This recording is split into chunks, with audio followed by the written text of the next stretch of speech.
How's it going, guys? My name is TO, and today we ask, how evil can we be in Hogwarts Legacy? Ever since the game's announcement, fans have speculated the possibilities that an open-world Harry Potter RPG can bring. Attending Hogwarts, choosing our wizarding house and going through the sorting ceremony, experiencing the most accurate version of the wizarding school we've seen to date, along with freely exploring the world that surrounds the school for the first time ever. We have full crafting systems for almost every aspect of the game, full character customization, beast taming, puzzle solving, dungeons to explore, full classes to attend, along with extracurricular games and activities, the room of requirement, a fully customizable vivarium, and much, much more. But the one thing that we're all truly interested in is the dark arts. That's right, I see you dark arts practitioners, and I like it. In the latest gameplay showcase from the dev team, we got a pretty good look at the dark arts in action, starting with the killing curse, Avada Kedavera, which is self-explanatory. The devs made the killing curse true to its name, killing any foe upon casting, no matter how strong the target. Here we can see the same unforgivable curse used on Harry Potter annihilate anything in its path. Next, we see the use of the Imperio curse, Imperio, which when cast successfully places the victim under the caster's full control. We can see our wizard use Imperio to take control of an enemy and make them fight for us. The last of the unforgivable curses is the Cruciatus curse, Crucio, a curse that tortures its target, inflicting excruciating pain that can result in insanity. These curses are extremely powerful in combat,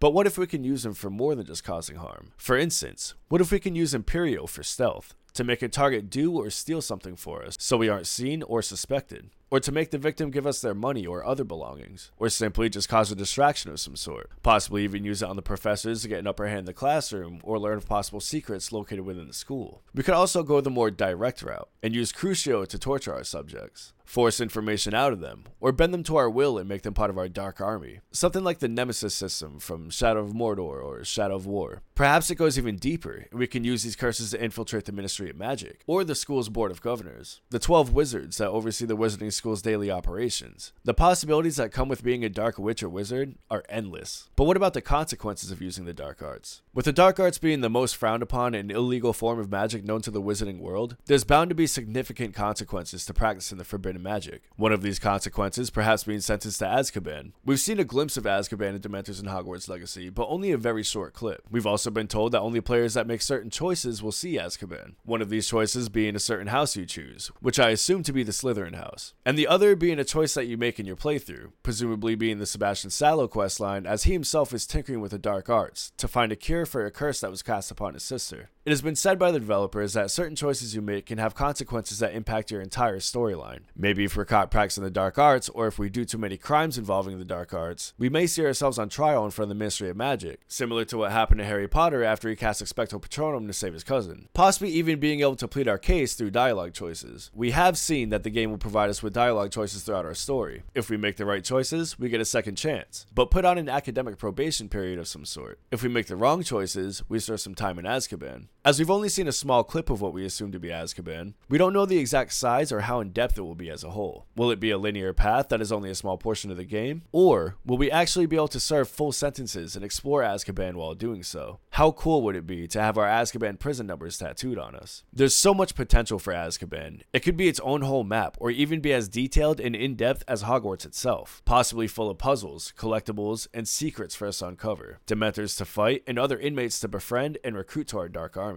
Or even start a riot to make an escape from the infamous prison. The dark wizard in me is getting giddy just thinking about it. It may be far-fetched, but I'd like to throw the idea out there anyways. What if we could build up a dark army over time and start a great wizard war like in the movies? This could be a great way to set up a segue into a sequel or possible future DLCs, or possibly even become the Dark Lord themselves of that time period. The possibilities are endless, and my mind runs wild thinking of all of them. Is this the first time we get to be the villain in the wizarding world, or perhaps even the Dark Lord themselves? Are you going to practice the dark arts? And if so, how are some ways you want to see the dark arts implemented? And what are some ideas you would give the developers ahead of release? If you liked the video, let me know by leaving a like. If you enjoy the content you see here today, consider subscribing. My name is TO, and as always, I will see you in the next video.